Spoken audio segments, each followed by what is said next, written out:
Hey guys, welcome back to the Joe Silverback Show. Today's topic is going to be on the god of economics and self-development's obsession with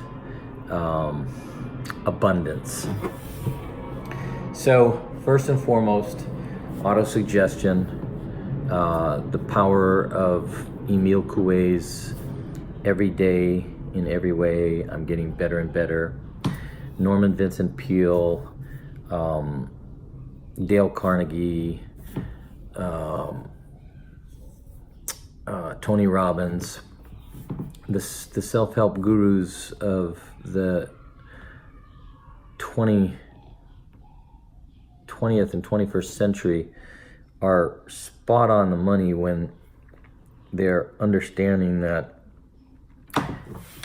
we can use neuro-linguistic programming, we can use auto-suggestion, we can use self-hypnosis, self-suggestion, we can use the EFT training to reframe the negativity that we have accepted in our consciousness, in our conscious mind, in our thoughts, and our thoughts go to actions and behavior. So I did a video, if you guys haven't seen it, with Tom Ventimiglia, one of my closest and oldest friends, who is an EFT trainer, a career counselor, and you can contact him if you want to learn more about tapping. Tapping is a combination of tapping on the 14 major meridian points in the body that are tied to, emotional magnetic energy, and doing something called reframing.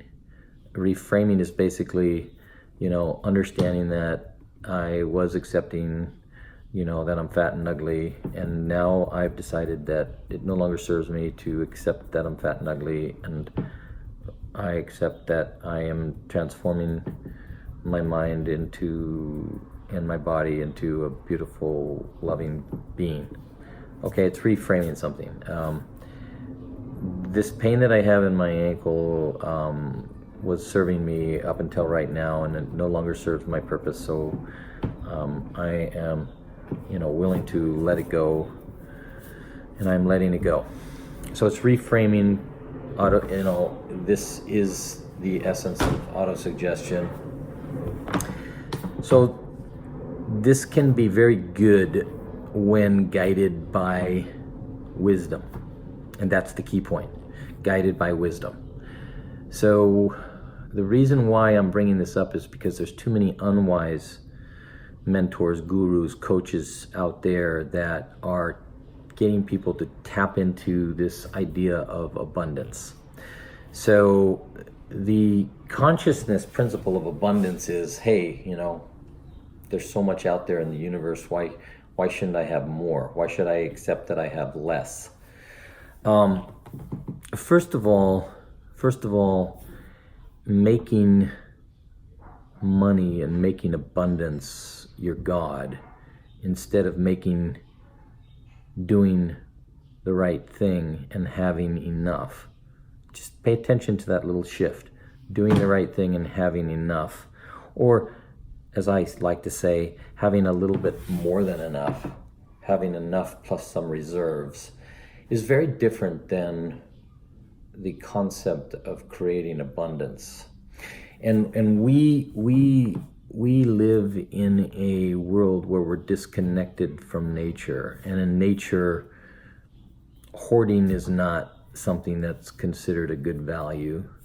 Cutting down all the trees so that you can have more flat space for yourself is not as good as having a little meadow and having some woodlands and having a variety of creatures that can flourish in those woodlands, and having a little pond or waterway that comes from having woodlands, as opposed to the dry up concept when all the trees are gone.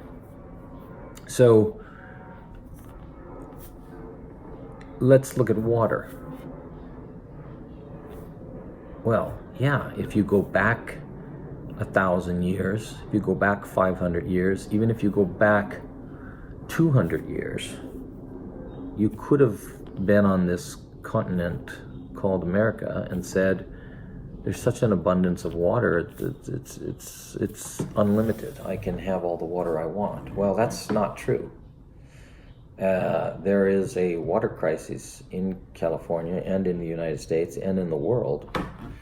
And that water crisis is based on the fact that we have learned that underground reservoirs need to be replenished. And if we keep taking from them because we think that there's an unlimited abundance. So the psychology of abundance is really not a silverback principle. It's not a natural principle. It's a man-made, contrived bullshit concept based on God being unlimited abundance for all. And it doesn't work. It doesn't suit a sustainable state. It doesn't suit a sustainable tribe. It doesn't sustain a nation. And it's really, really important to think about the concepts that we are accepting as part of our vision and our dream boards and our dream quests and all those things that we post to go after what we want.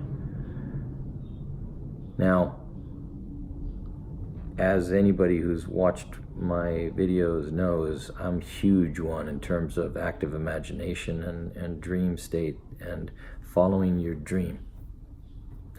I am also equally, deeply, ecologically sound in my thinking.